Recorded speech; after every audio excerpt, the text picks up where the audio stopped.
রাজকুমারী, ধরো ওকে। ধরো ওদেরকে, ধরো।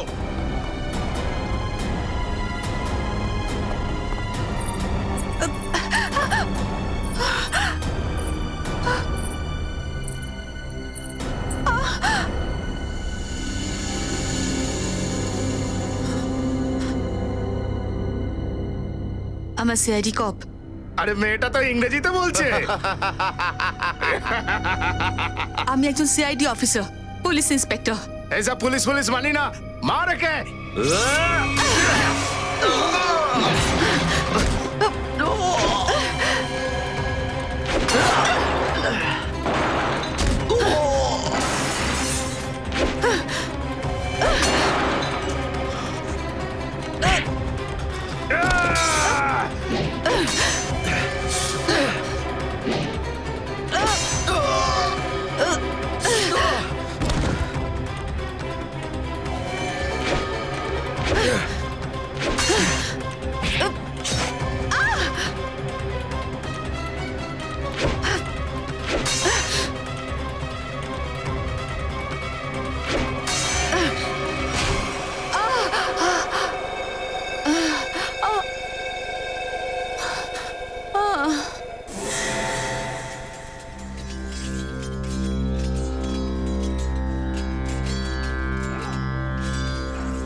দিদি, তোমার জ্ঞান ফিরেছে দিদি?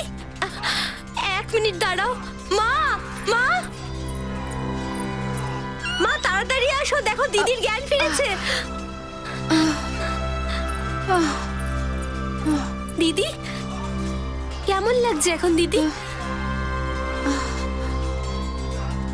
ব্যথা করছো দিদি? তুমি কে? আমি তোমার ছোট বোন লাঞ্চি। কে? ছোট বোন? আমার কোনো ছোট বোন নেই। মা, দেখো না তুমি দিদি কেমন কথা বলছে। মনে হয় যুদ্ধের কারণে এখনো আতঙ্কের মধ্যে রয়েছে। মা, প্রতিবেশী রাজ্য আমাদের রাজ্যে হামলা করেছে, আর বিপদ এখনো কাটেনি। বাইরের সব পুরুষেরা নিজেদের প্রাণের কথা না ভেবে শত্রুদের সঙ্গে লড়ে চলেছে। মার, ওই যে পালাচ্ছে, মার, ধর, মার। প্রতিবেশী রাজ্য হামলা, এসব কি? আমি কিচ্ছু বুঝতে পারছি না। আর আর আপনি কে? আমি কে? নিজের মাকেও চিনিস না তুই? মা? আপনি আমার মা কিভাবে হতে পারেন? আমি তো আপনাকে প্রথমবার দেখছি। এই তোর কি হলো রাজেশ্বরী? কি হয়েছে তোর? রাজেশ্বরী? রাজেশ্বরীটা আবার কে? আমি পুরবী, আমি কোনো রাজেশ্বরী নই। মা, আমার মনে হয় দিদির মাথায় খুব বড় চোট লেগেছে, তার জন্যই ওর স্মৃতিশক্তি ফিরে পাচ্ছে না।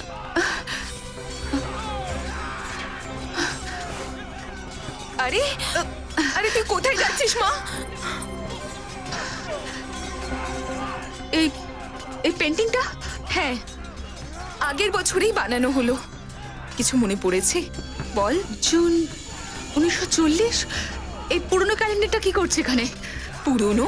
হ্যাঁ, এটা তো 21 শতক, তাই না? এই এত বছরের পুরনো ক্যালেন্ডার এখানে?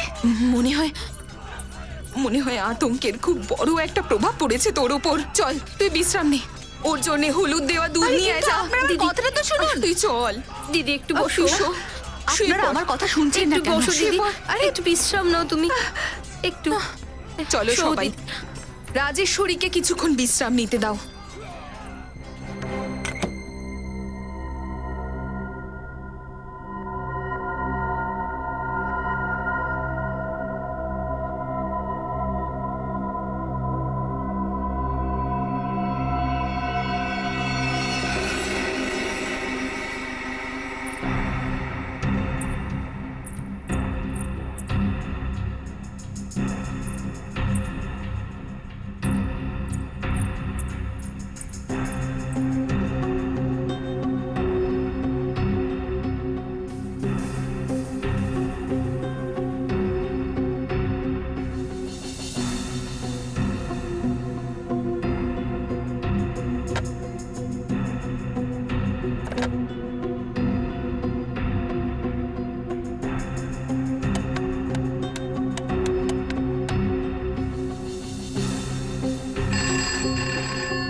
হ্যালো।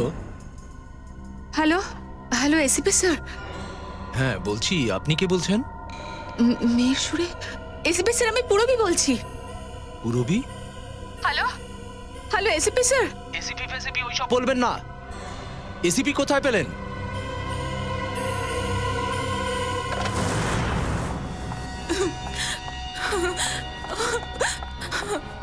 কেউ আমার সাহায্য করো, প্লিজ আমার সাহায্য করো।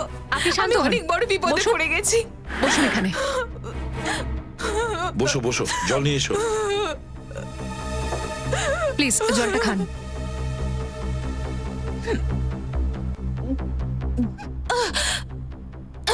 আগে একটু ধীর স্থির হয়ে যাও, শান্ত হয়ে যাও। এবার বলো কি হয়েছিল? স্যার, আমার স্বামী, ওকে দয়া করে বাঁচান প্লিজ। আমার স্বামীকে বাঁচান। হ্যাঁ, কিন্তু আপনার স্বামীর হয়েছেটা কি? গত কয়েক বছর ধরে ওর বিজনেসে অনেক প্রবলেম চলছে, সেই জন্য ও তিলোত্তমার কাছে যায়। তিলোত্তমা? এই তিলোত্তমা আবার কে? আপনি তিলোত্তমাকে চেনেন না? ও একজন বিখ্যাত মানুষ। ও মানুষদেরকে আগের জন্মে পাঠিয়ে দেয়।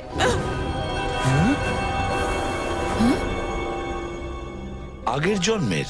হ্যাঁ স্যার, আমার স্বামী আকাশের বন্ধুরা বলল যে তোমার বিজনেসে অনেক লস হচ্ছে, তার কারণ হলো কারণ তুমি আগের জন্মে নিশ্চয়ই কোনো পাপ করেছো, আর ওই পাপগুলোকে ধুয়ে ফেলো।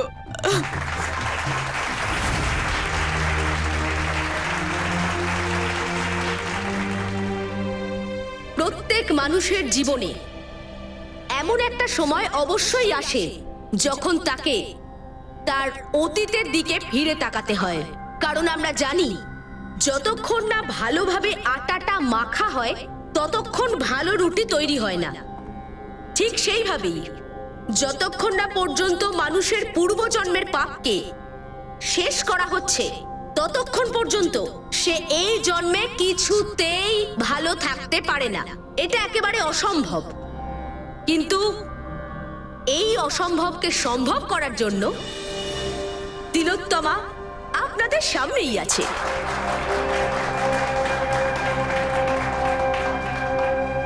তাহলে আজ যে ব্যক্তিকে তার আগের জন্মের পাপের প্রায়শ্চিত্ত করে এই জন্মে সব শোধরানোর সুযোগ দেওয়া হবে, তার নাম হলো আকাশ।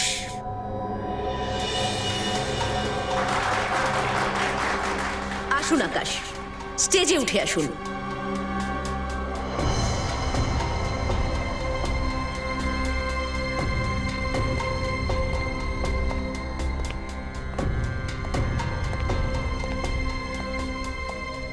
হ্যাঁ আকাশ, আপনি বলুন এই জন্মে আপনার কি সমস্যা? যেমন বললাম আমি আপনাকে, ব্যবসা একটুও ভালো যাচ্ছে না। যেখানে ইনভেস্ট করি না কেন ডুবে যায়। এমনকি আমার সমস্ত বন্ধুও বিশ্বাস ভেঙে দিয়েছে। যদি এমনই চলতে থাকে তাহলে কয়েকদিনে নিজের বাড়ি বিক্রি করতে হবে। না না, চিন্তা করার কোনো দরকার নেই। তিলোত্তমা থাকতে এরকম কিচ্ছু হবে না। আপনি যে জায়গায় এসেছেন সেখানে খুব কম মানুষই আসতে পারেন আকাশ। যান, নিজের পূর্বজন্মে ফিরে গিয়ে আপনার পাপের ঘোড়া আপনি খালি করে দিন। তারপর দেখুন আপনি কিভাবে সাফল্য আপনার পায়ের তলায় আসে। আমি এটার জন্য প্রস্তুত। ঠিক আছে, যান ওখানে চেয়ারে গিয়ে বসে পড়ুন।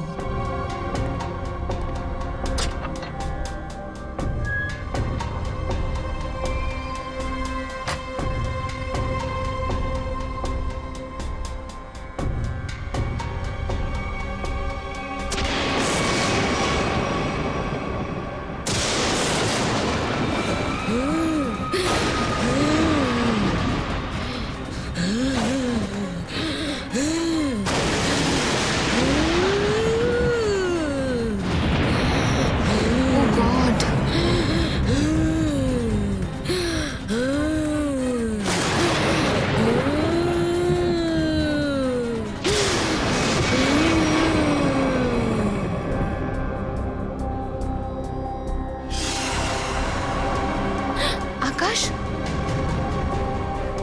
আকাশ,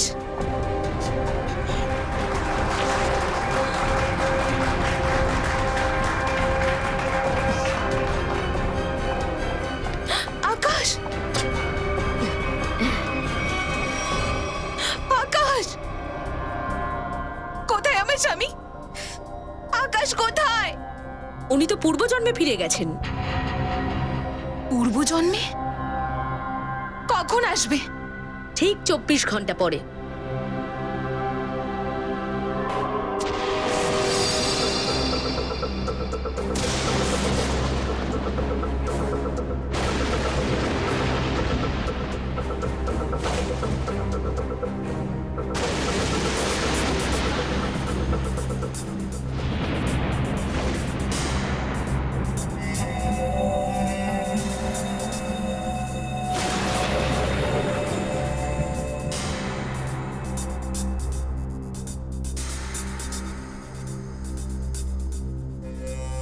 মানুষ নিজেই জানে না যে গত জন্মে সে কি কর্ম করে এসেছিল, চুরি, ডাকাতি।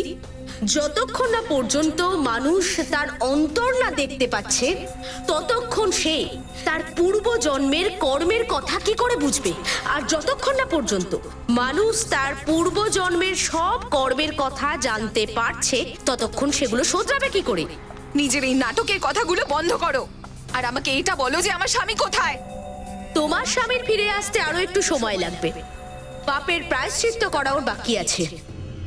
কত সময়? সেটা তো আমি বলতে পারবো না, কিন্তু উনি খুব তাড়াতাড়ি ফিরে আসবেন, আপনি ভরসা রাখুন।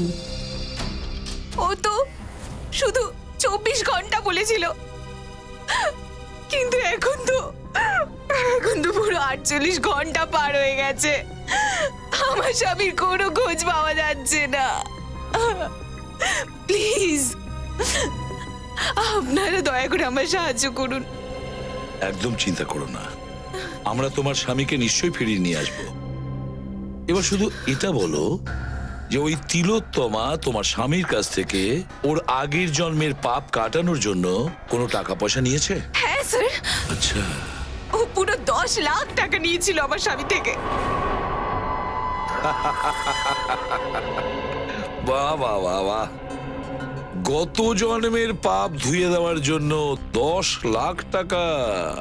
10 লাখ টাকা! স্যার, এই তিলোত্তমা তো নিশ্চয়ই কোনো ভণ্ড মনে হচ্ছে। শ্রেয়া ঠিক বলেছ।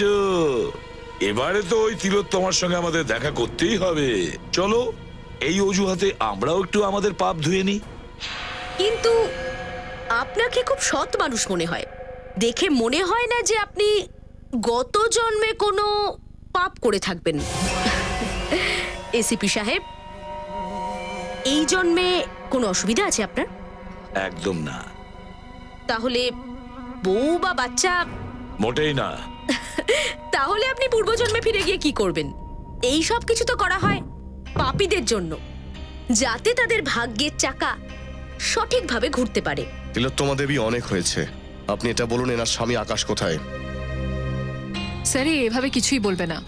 আমাকে 2 মিনিট দিন, সত্যিটা আমি ঠিক বের করে নেব। শান্ত হও। তোমার এই রাগ দেখে আমার তোমার উপর সহানুভূতি জন্মাচ্ছে। আমার দিকে আঙুল তুলে কি হবে? আকাশ তখনই ফিরে আসবে যখন ও নিয়তি ওকে নিয়ে আসবে। আর এই নিয়তি অ্যাপয়েন্টমেন্টটা কবে দিচ্ছেন? যখন আকাশের পাপের ঘোড়া সম্পূর্ণ হবে। দেখুন, আমার ধৈর্যের বাঁধ কিন্তু ভেঙে যাচ্ছে, আর এটা আপনার জন্য কিন্তু ঠিক নয়। দেখুন, এভাবে ম্যাডামের উপর সন্দেহ করা বন্ধ করুন। এটা প্রথমবার নয় যে ম্যাডাম কাউকে আগের জন্মে পাঠিয়েছেন। এর আগেও অনেকবার অনেক লোককে আগের জন্মে পাঠিয়ে ফিরিয়েও নিয়ে এসেছেন উনি। আচ্ছা, তাহলে ওদের ফোন নাম্বার আর অ্যাড্রেস আমাদের দিন, যারা আগের জন্মে গিয়ে আবার ফিরে এসেছে। হ্যাঁ হ্যাঁ, কেন নয়। জাহ্নবী, এনাদের ওই সব লোকেদের নাম আর ফোন নাম্বার দিয়ে দাও যারা আমার শক্তির ওপর আস্থা রাখে। আপনাকে দেখে তো মনে হচ্ছে যে আপনার মনের ভেতরে অনেক কিছু চলছে।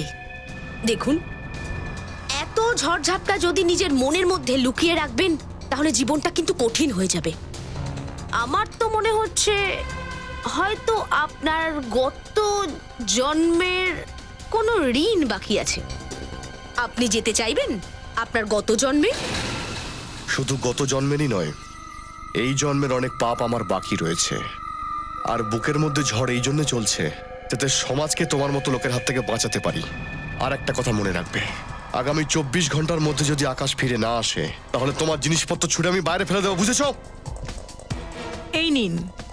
মোহন পিয়ারে।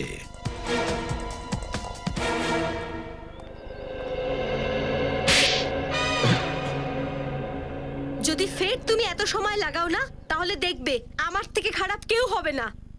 ভেতরে তো আগুন লেগেছে মনে হচ্ছে।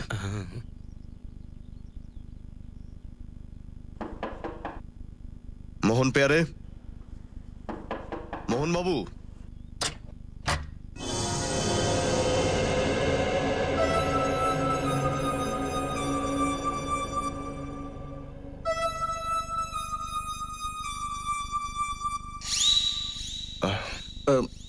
আপনারা? দেখুন, আমরা সিআইডি থেকে এসেছি। তুমি এইটুকুনি ব্যাপারের জন্য সিআইডি কে ডাকলে? আমি আমি আমি ডাকিনি, তোমার দিব্যি। দেখো, মিথ্যে মিথ্যে আমার দিব্যি খেও না। না না, উনি সত্যিই বলছেন, উনি আমাদের ডাকেননি। আচ্ছা, তাহলে আপনারা এখানে কি করছেন? সিআইডির এখানে কি কাজ? আমরা তিলোত্তমার বাড়ি থেকে আসছি। উনি আমাদের বললেন যে মোহনবাবু আপনি গত জন্মে গিয়েছিলেন, এই কথাটা কি সত্যি? হ্যাঁ, গেছিলাম তো, কিন্তু কোনো লাভ হয়নি। এক মিনিট, গত জন্মে কি হয়েছিল ওখানে? যখন আমার চোখ খুললো তখন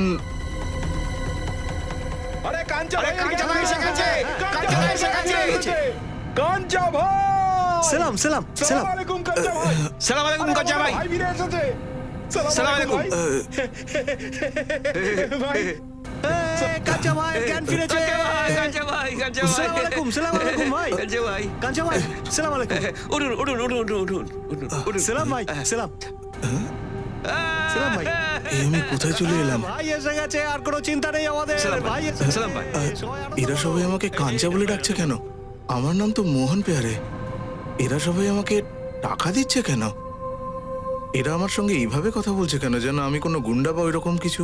কে কাঞ্চা ভাই, শরীর টরীর ভালো আছে তো নাকি?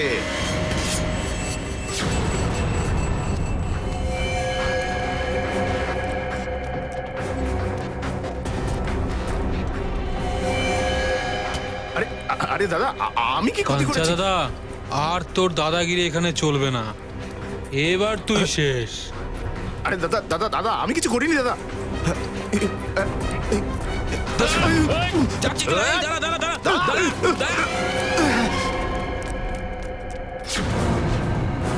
কি ভুল হচ্ছে কোনো? আরে আরে আরে কি কি হচ্ছে? আরে আমি এখন আপনি বলুন, আমার চেয়ে খারাপ কপাল আর কার হতে পারে? এখানেও আমাকে পিটুনি দেয়, গত জন্মেও পেটাচ্ছিল। কি? আমার ভালোবাসার পিটুনিগুলোকে তুমি মার খাওয়া বলছো? দেখুন মোহনবাবু, এটা বলুন যে মার খাওয়ার পর আপনি এখানে কিভাবে ফিরে এলেন? সেই ট্যাঙ্কেই, যেটার ভেতরে বসিয়ে তিলোত্তমা আমায় গত জন্মে পাঠিয়েছিল। আচ্ছা, এই তিলোত্তমা কোনো টাকা নিয়েছিল আপনাদের থেকে আপনাকে আগের জন্মে পাঠানোর জন্য? হ্যাঁ, পুরো 10 লাখ টাকা আমার থেকে দূরে পাঠানোর জন্য, কিন্তু কোনো লাভ হয়নি। মানে সবাই সত্যি গত জন্মে যাচ্ছে? এবার আমি যেতে চাই আমার আমার এই আগের জন্মে। আমার গত জন্মের যে প্রেমিকা ছিল আসমা, আমার জন্য পথ চেয়ে বসে আছে। হ্যাঁ, না, আমি যেতে চাই। না না না, আমার কাছে অত সময় নেই। আমার পুরনো প্রেমিকা আমার পথের দিকে চেয়ে আছে। যদি আমি সময় মতো না পৌঁছই তাহলে ও আমাকে ছেড়ে দিয়ে চিরকালের মতো চলে যাবে। হ্যাঁ, আমার যাওয়াটা বেশি দরকার, কারণ এটা কারো জীবন আর মৃত্যুর প্রশ্ন। না না, আমি প্রথমে যাব। তর্ক বিতর্কের কোনো প্রয়োজনীয়তা নেই। তিলোত্তমা আপনাদের দুজনকে নিয়ে যাবে গত জন্মে। কিন্তু ওই যে কথায় আছে না, যে লেডিজ ফার্স্ট। তাহলে মহাশয়, 3 দিন পরে আবার আমাদের সভা হবে, আপনি তখন আসবেন। এখন আমি ওনাকে পাঠাবো। মা, তোমার নাম কি? সাক্ষী। সাক্ষী, এসো, স্টেজে উঠে এসো তুমি। শোনা, একটু সাবধানে, হ্যাঁ ওকে পাপা। স্যার? হ্যাঁ প্যাট্রিক, পুরবী স্টেজের দিকে যাচ্ছে। স্টেজের দিকে যাচ্ছে? ঠিক আছে, এবার দেখতে হবে তিলোত্তমা পুরবীকে কোথায় পাঠায়। হ্যাঁ ইয়েস স্যার। তোমরা সবাই তৈরি থেকো, পুরবী স্টেজে যাচ্ছে।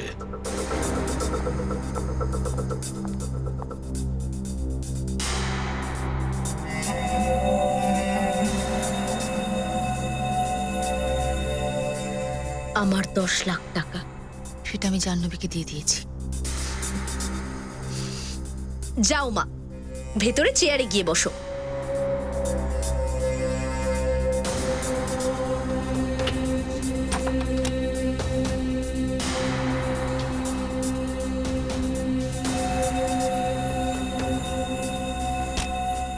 স্যার, খেলা শুরু হয়ে গেছে স্যার।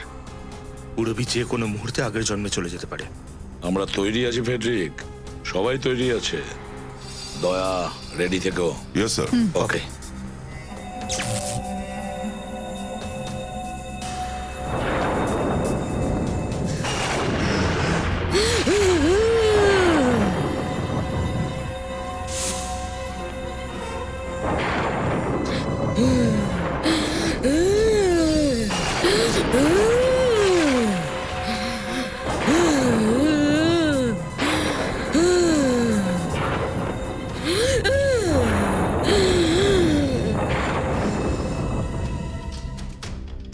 স্যার, কি হয়েছে?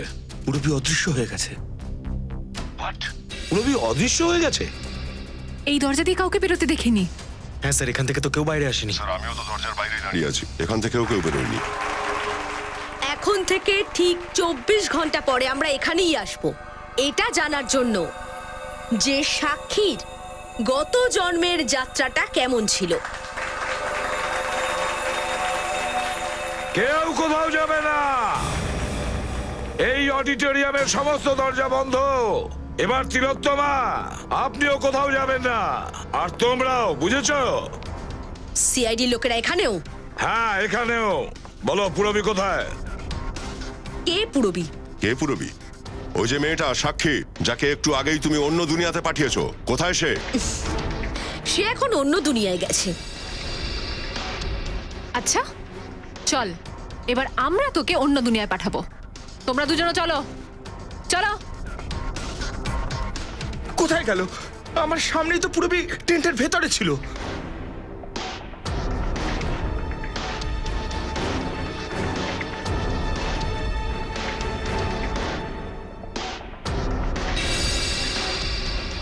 স্যার। হ্যাঁ দা। হ্যাঁ বলো দা। এই দেখুন স্যার, এই পাইপটাই কেবিনের ভেতরে গেছে। বোধহয় এটা দিয়ে কোনো গ্যাস ছাড়া হয়েছিল ভেতরে। ওই গ্যাস দিয়ে পুরবীকে অজ্ঞান করা হয়েছে আর ওকে অদৃশ্য করে দিয়েছে। স্যার। হ্যাঁ, কি হয়েছে? স্যার, এই যে স্টেজের এই জায়গাটা ফাঁকা মনে হচ্ছে স্যার। দেখো তো একটু।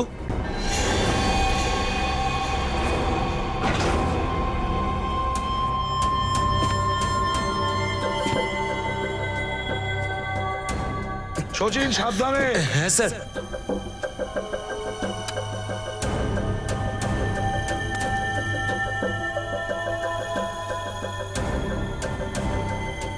স্যার। হ্যাঁ সচিন। স্যার, এই স্টেজের রাস্তাটা ড্রেনেজ পাইপের সাথে এসে মিশছে স্যার। ড্রেনেজ আছে? দেখো তো কোন দিকে গেছে। হ্যাঁ স্যার।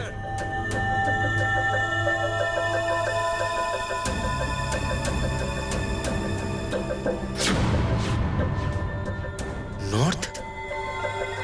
স্যার, এই ড্রেনেজ পাইপটা তো নর্থের দিকে যাচ্ছে স্যার। ঠিক আছে, একটা কাজ করো, তুমি এগিয়ে যাও, আমরা তোমাকে বাইরে থেকে ফলো করছি।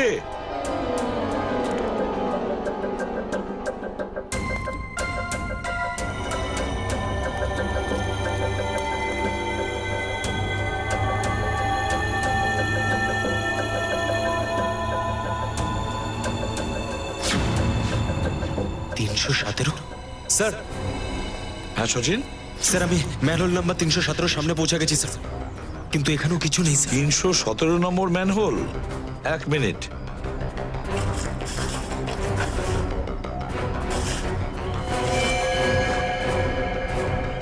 সচিন, আমরাও 317 নম্বর ম্যানহোলের ওপরেই। শোনো, আর একটু এগিয়ে দেখো।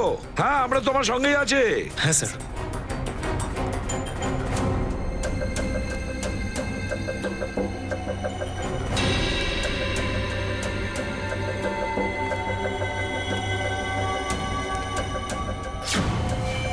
পুরবীর মোবাইল? পুরবী, পুরবী,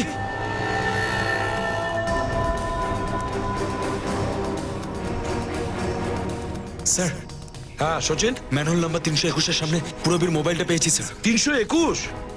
এক মিনিট। হ্যাঁ, 321 ম্যানহোল আমরা পেয়ে গেছি। এবার তুমি ওপরে এসো তো, বাইরে বেরো।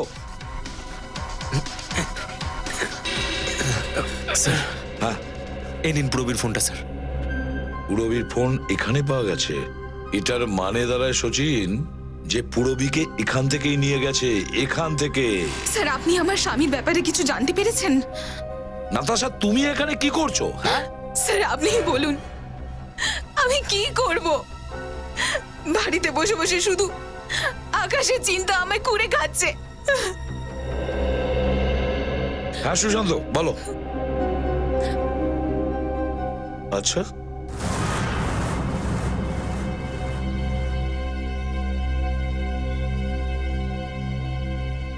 আপনারা আমাকে কোথায় নিয়ে যাচ্ছেন একটু বলবেন? কেউ কিছু বলছে না কেন?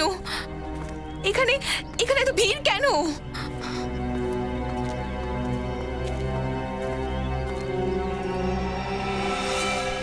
লাশ? এসিপি স্যার, এটা কার লাশ? আপনি কিছু বলছেন না কেন? এটা আমার স্বামী আকাশ, এটা ওর লাশ নয় তো এসিপি স্যার? দেখো নাতাশা, আমরা এখনো জানি না এই লাশটা কার। এই জন্য আমরা তোমাকে লাশটা দেখাতে চাই। এসো, কাম।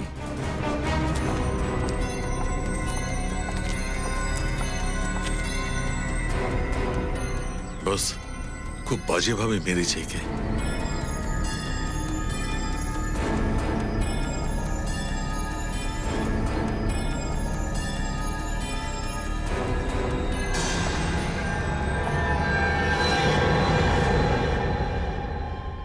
আকাশ, আকাশ, আকাশ, আকাশ, সামলান নিজেকে। আকাশ, এটা হতে পারে না। সামলান নিজেকে। আকাশ, আমার স্বামী, আকাশ, সামলান নিজেকে। ধৈর্য রাখুন আপনি।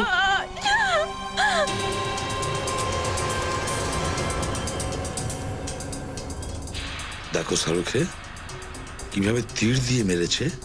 হ্যাঁ বস, তীর গলার এফোড় ওপড় হয়ে গেছে। এর আশেপাশে তো কোনো রক্ত চিহ্নও দেখছি না। সেটাই তো বস, আমার মনে হচ্ছে একে অন্য কোনো জায়গায় মেরে লাশটা এখানে এনে ফেলে দিয়েছে। এর কখন মৃত্যু হয়েছে কেউ কিছু বলতে পারবে? লাশটাকে দেখে আবার মনে হচ্ছে এর মৃত্যুটা এই 12-14 ঘন্টা আগে হয়েছে। এক্সাক্ট তো পোস্টমর্টেমের পরেই জানা যাবে। স্যার, আজকের দিনে কেউ তীর দিয়ে কেন খুন করবে? কোনো বিশেষ কারণ আছে নাকি? সুশান্ত, তুমি যদি আগের জন্মে যাও তাহলে তো তোমাকে তীর দিয়েই মারবে। এবারে আসল ঘটনাটা কি সেটা তো তিলোত্তমাই বলতে পারবে। আমার কাছে তো এটা শুধুমাত্র একটা ইনভেস্টমেন্ট, টাকা রোজগারের মাধ্যম। আমি লোকের কাছ থেকে 10 লাখ টাকা নিই, সেখান থেকেই 3-4 লাখ টাকা গত জন্মের নাটক করতে খরচ হয়ে যায়। মানে? আগে যেভাবে সিনেমা আর টিভি সিরিয়ালের লোকেরা নকল সেট তৈরি করেন, নকল আর্টিস্টদের হায়ার করেন, আমিও ঠিক সেরকমই করি। আর যে লোকগুলোকে আমি গত জন্মে পাঠিয়ে দিই তাদের সবার সেই সবকিছু সত্যি মনে হয়। লজ্জা হওয়া উচিত তোমার। লোকেদের ফিলিংস নিয়ে তুমি এইভাবে খেলা করো। আমার কাছে তো সেই লোকেরাই আসে যাদের কাছে অনেক টাকা আছে, আর গত জন্মে ফিরে যাওয়ার পরে তারা দান ধ্যান করে, পুজো পাঠের দিকে মন দেয়, আর কিছু লোকজন তো সাইকোলজিক্যালি এটা ফিল করতে শুরু করে যে ওদের জীবন আগের থেকে অনেক বেটার হয়ে গেছে। আরে যে ব্যবসাটা মিথ্যের ওপর ভর করে চলে সেই ব্যবসায় কোনো সততা থাকতে পারে না, বুঝেছো? বলো কেন মেরেছো তুমি আকাশকে? স্যার আমি আকাশকে মারিনি। হ্যাঁ তুমি মেরেছো আকাশকে। না স্যার, স্যার আমি মারিনি, বিশ্বাস করুন স্যার, আমি ওকে মারিনি স্যার, আমি ওকে খুন করিনি স্যার, আমি এই সমস্ত কাজ করি না স্যার। এমন তো আমার সাথেও প্রথমবার হলো যে আমি কাউকে গত জন্মে পাঠিয়েছি আর সেই মানুষটা মারা গেছে। স্যার আমার মনে হচ্ছে যে কেউ আমাকে ফাঁসাবার চেষ্টা করছে। স্যার যদি একে কেউ সত্যিই ফাঁসাতে চায় তাহলে পুরবীর জীবনও তো বিপদে। পুরবী এই মুহূর্তে কোথায়? কোথায় পুরবী? পুরবী, পুরবী, পুরবী, কোথায় গেল সব লোকজন? পুরবী। ওদের সবার তো এখানেই থাকা উচিত ছিল। আরে তোমরা সবাই কোথায় আছো? বাইরে এসো। সব জিনিসপত্র ভেঙে চুরে এদিক ওদিক পড়ে রয়েছে। এই সব তো আমাদের স্ক্রিপ্টেরই একটা অংশ ছিল, কিন্তু এর আগে কখনো এরকম তো হয়নি সে ওরা আমাকে না বলে কোথাও গেছে। কিন্তু আজ কি জানি সবাই কোথায় গেছে। বাড়িটার প্রত্যেকটা কোণা খুঁজে দেখো। পুরবী, পুরবী, পুরবী,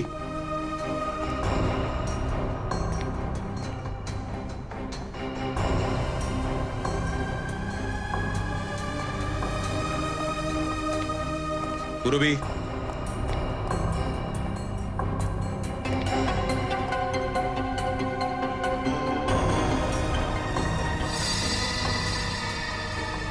স্যার।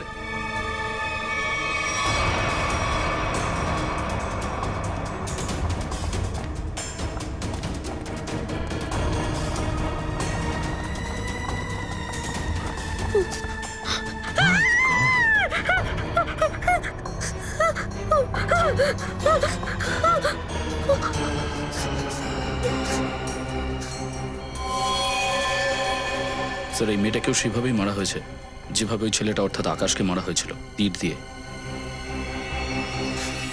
কে এই মেয়েটা? ওর নাম লাঞ্চি। এই ড্রামাতেও পুরবীর বোনের ক্যারেক্টারটা প্লে করছিল। তার মানে তোমাদের অ্যাক্টরদের মধ্যে কেউ তো একজন আছে যে এই কাজগুলো করছে, আর যে লাঞ্চিকে মেরে বাকিদের নিজের সঙ্গে নিয়ে গেছে। না না না, ওরা সকলেই খুব বিশ্বাসযোগ্য, সেই জন্যই তো এত বছর ধরে আমি লুকিয়ে লুকিয়ে এইসব কাজ করতে পারছিলাম। এই প্রাসাদের নাটকে যতজন অ্যাক্টর ছিল তাদের সবার মোবাইল নাম্বার চাই আমার।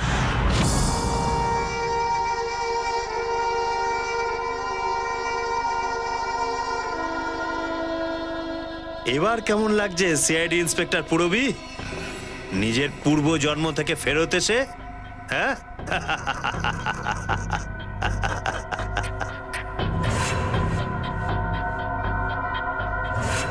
তুমি তো সেই লোকটাই না যে তিলোত্তমার শোতে এসেছিলে? আরে বাহ, তোমার নজর তো খুব তীক্ষ্ণ। তোমার নজরের তো প্রশংসা করতেই হয়, হ্যাঁ? একবার দেখেই চিনে ফেললে। তিলোত্তমা যেখানে চিনতে পারেনি আমাকে, বাহ বাহ, চমৎকার। তিলোত্তমা? ও তোমাকে আগে থেকে চিনতো? হ্যাঁ, অনেক বড় কাহিনী সেটা। এভাবে যদি বলি না ঠিক মজা আসবে না। তার চেয়ে আমরা এক মজার খেলা খেলি, হ্যাঁ? কিরকম খেলা? একজন সিআইডি ইন্সপেক্টরের মরণ খেলা।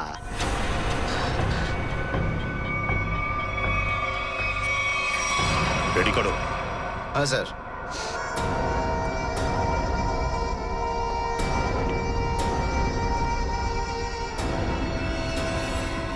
এটা কি করছো? বললাম না একটা খেলা খেলবো। আর হ্যাঁ, এই আপেল মাথা থেকে যেন না পড়ে, বুঝেছো? এমনিতেই তিলোত্তমার আমার পরিচয় অনেক আগে থেকেই, অনেক বছরের পরিচয় আমাদের। 5 বছরে অনেক কিছু বদলে যেতে পারে, বদলে যেতে পারে না? 60 মাস আছে 5টা বছরে। রাজাকে ভিখিরি বানাতে পারে এই 5 বছর।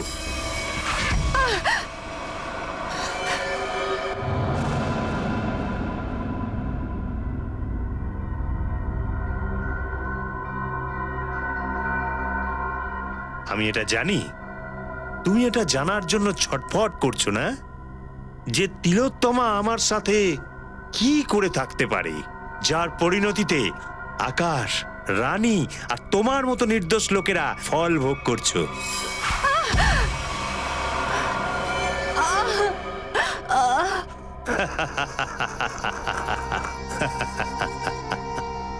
একটা সময় ছিল যখন আমিও তিলোত্তমার মতো লোকজনকে ঠকিয়ে বেড়াতাম, তাদের ধোঁকা দিয়ে, যে আমি তাদের পরিবারের লোকজন আর তাদের আত্মীয়দের সাথে মিলিত করে দেব মৃত পরিবারের লোকজনের সঙ্গে। তো যখনই তুমি এই বিশেষ জলের প্রতি তোমার দৃষ্টি নিক্ষেপ করবে, তো তোমার মধ্যে এমন শক্তি এসে যাবে যে তুমি তোমার মৃত স্বামীকে দেখতে পাবে। মন দিয়ে দেখো।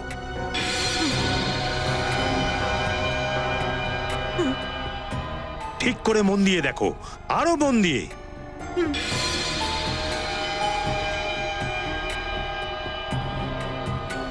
ওই দেখো, তোমার স্বামী এসে গেছে।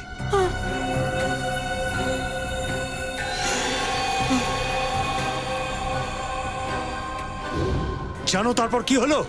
ও আমার কারসাজি ফাঁস করে দিল, তাও সবার সামনে। কে এই লোকটা? তিনি আমার স্বামী নন। কে এই লোকটা? এটা তুমি কি বলছো? আরে এই লোকটা তো ফ্রড, লোকটা ফ্রড। আরে মারো মারো ওকে, মারো মারো সবাই। টিম ছুটতে লাগলো আমার দিকে, জুতো ছুটতে লাগলো আমার দিকে, টমেটো মারতে লাগলো আমার দিকে। দেখো, তোমার সাথে যা কিছু হয়েছে তার জন্য আমার সত্যিই খুব খারাপ লাগছে, কিন্তু কিন্তু এখন তোমার প্রতিশোধ পূরণ হয়ে গেছে। আর এত লোকদের মেরে তুমি কি পাবে? যতক্ষণ না আমি তিলোত্তমাকে ধরাশায়ী হতে দেখব, আমি শান্তিতে ঘুমোতে পারবো না। তুমি কি ভাবলে আমার নিশানা ভালো নয়?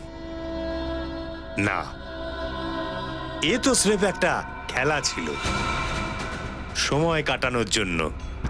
এবার তৈরি হয়ে যাও, এবার আমার কাহিনীও শেষ আর তোমার সময়ও শেষ হবে।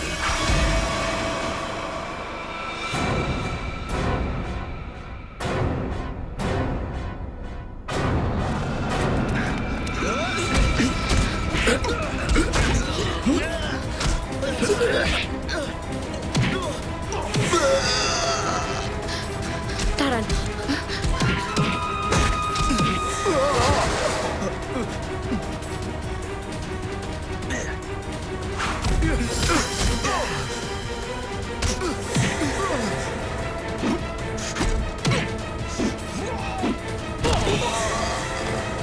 চলো চলো চলো।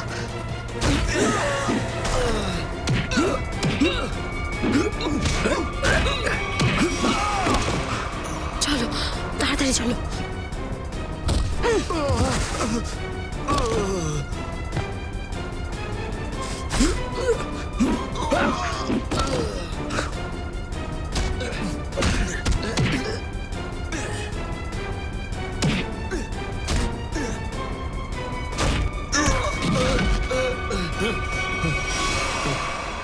অনেক হয়েছে গত জন্মের খেলা, এবার সামনের জন্মে যাওয়ার জন্য প্রস্তুত হও।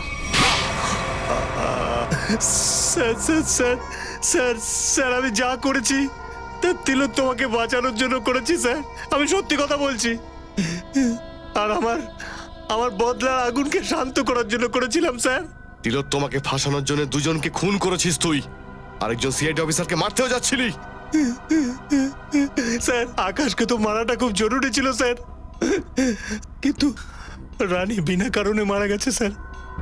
কারণ যখন আমাদের লোক ওখানে পৌঁছয়, ও তখন সিআইডি কে ফোন করার চেষ্টা করে স্যার। কিন্তু স্যার আপনি কি করে জানতে পারলেন স্যার যে আমি এখানে আছি?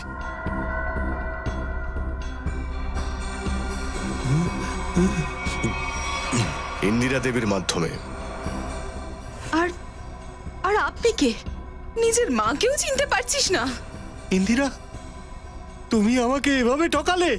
আমি তো তিলোত্তমাকে ঠকিয়েছি। আর তাছাড়া সিআইডির কাছে সত্যিটা লুকিয়ে রাখাটা অসম্ভব ব্যাপার। আর এটাও অসম্ভব খুন করার পরে ফাঁসির হাত থেকে বেঁচে যাওয়া। ফাঁসি তো হবেই তোর।